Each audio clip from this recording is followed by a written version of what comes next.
Les chantiers mobilisent la classe appelée sous leur drapeau. C'est vrai, quand on fait le parcours d'un certain nombre de grands noms de la résistance, on se rend compte qu'il y a des frères, des sœurs, souvent les enfants qui ont suivi les parents. La famille a été extrêmement présente.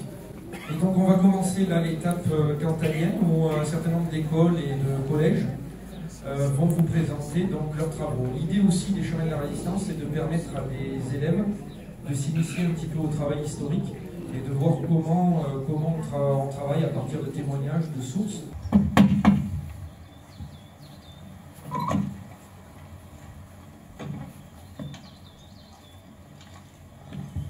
Des fusillés de Soubizergue sur Saint-Flour, c'est un événement marquant. Vous avez peut-être les uns les autres dans vos travaux, les enfants abordés.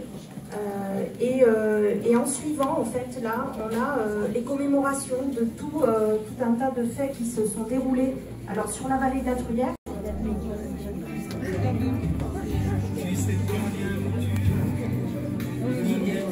Je sais le travail que vous avez dû faire, l'investissement, alors là, bravo, bravo. Nos amis de l'Allier, donc je vais les appeler, voilà, s'ils peuvent venir.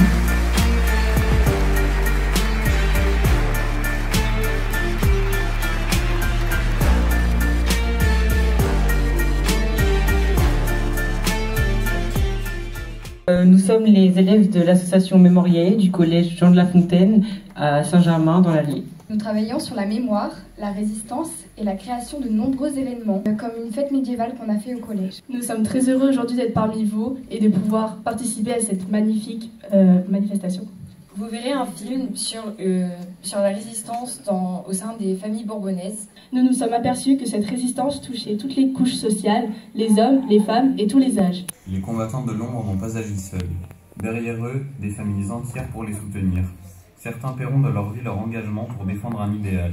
Des parents, des fils, des filles s'organisent et se dressent contre le régime autoritaire situé à Vichy et ou contre les Allemands. Ils hébergent qui il ne faut pas, se chargent de missions de renseignement, rejoignent les maquis, cachent, nourrissent. C'est un père, une mère qui donne l'exemple ou un frère qui entraîne les siens. Ce film retrace modestement les destins émouvants et héroïques de Bourbonnais aux sensibilités politiques différentes. Ces hommes et ces femmes se sont battus par amour pour la vie. Ce ne sont pas des gens qui sont sacrifiés pour rien. S'ils sont sacrifiés, c'est pour nous permettre encore aujourd'hui de célébrer la vie dans ce qu'elle a de plus belle. C'est parce qu'ils n'acceptaient pas de vivre esclaves et qu'ils n'acceptaient pas de pouvoir vivre correctement qu'ils ont décidé de se révolter. Et ça, il ne faut jamais l'oublier. C'est pour ça que la jeunesse a un rôle à jouer et joue un rôle important, parce qu'en général, c'est vous qui êtes porteurs et porteuses de la vie et qui avez l'envie de vivre, et ça, il faut continuer à le faire. Je voudrais juste qu'on ait une pensée pour Eugène Martre, grand historien de la résistance en Auvergne, qui nous a quittés il y a peu. Et j'ai une pensée un peu émue parce qu'il nous avait accompagnés pour la première et la deuxième édition des Chemins de la Résistance, où il était venu parmi nous.